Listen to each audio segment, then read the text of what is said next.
Universities are to leftists as churches are to Christians.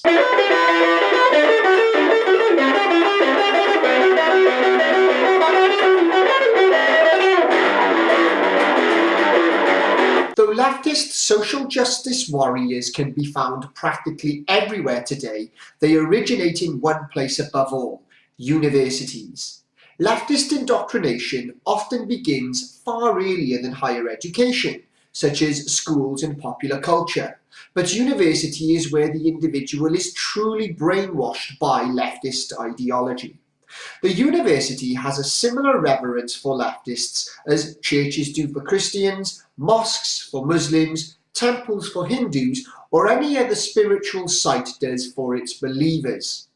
It's here that the next generation of young minds is shaped by Marxist academics, in a similar fashion as the preaching of priests, imams, or rabbis.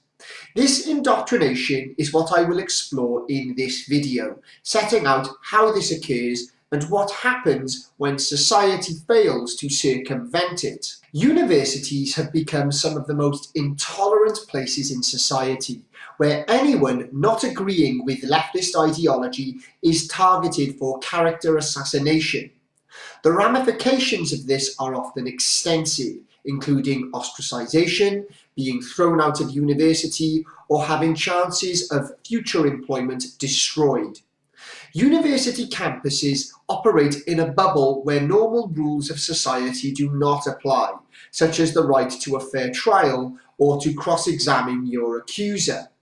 An example of this is campus rape tribunals, where the definition of rape is so broad and standards of evidence are so low that these tribunals amount to little more than kangaroo courts. This is just one example of the prevailing dogma of modern university life.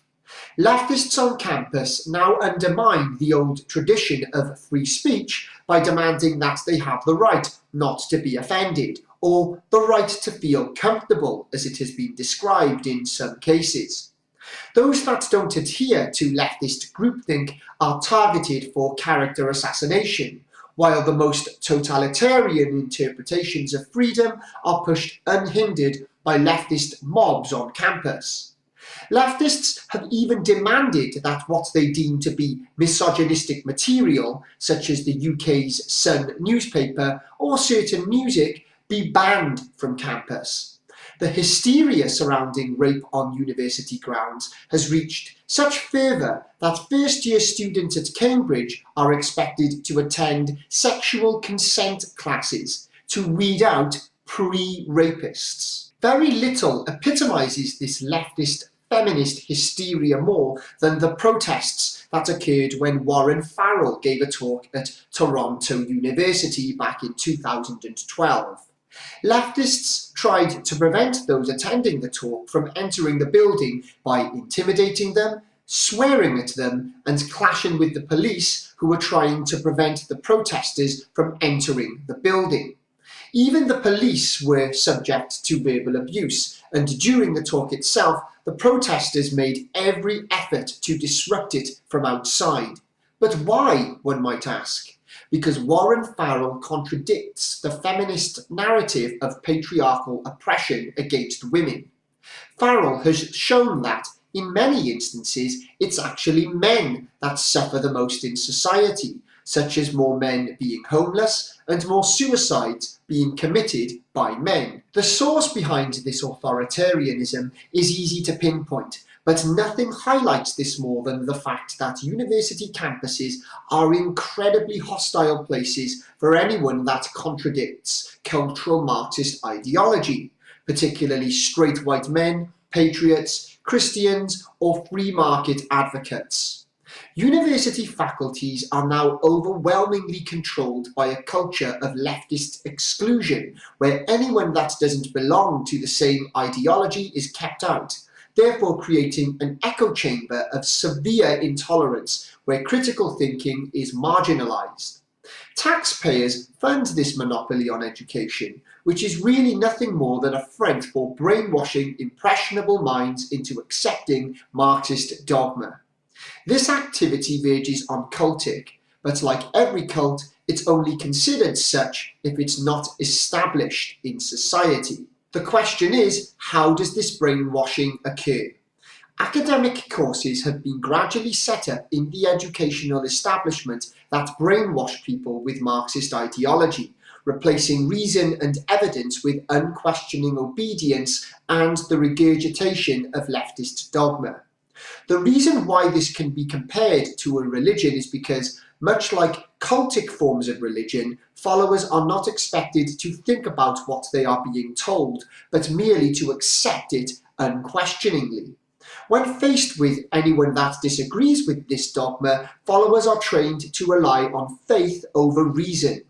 The ideologue is also trained to react in an extremely hostile manner to anyone that contradicts their worldview, made to believe that tolerance is something only they and others like them should receive.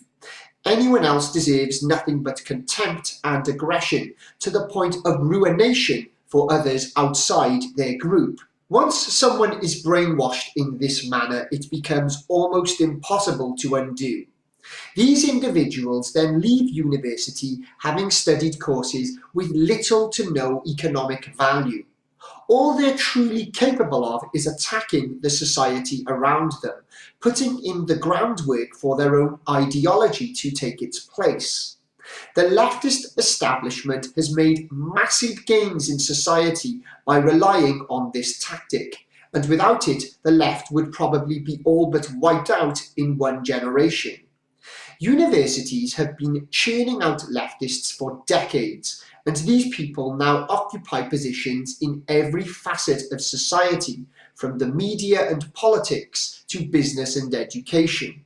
The technique behind this indoctrination is called critical theory. This was formulated after World War I by Marxist intellectuals. Most people refer to this as cultural Marxism, even though leftists themselves refuse to recognize the term. The yearning to erase this term from public discourse is so strong among leftists that they've even tried to sabotage the Wikipedia entry on this subject. However, leftists cannot deny the existence of critical theory itself, since this theory is widely recognized in leftist academia. Critical theory became the foundation for postmodernism and post-structuralism, both of which aim to deconstruct Western intellectual thought and cultural values.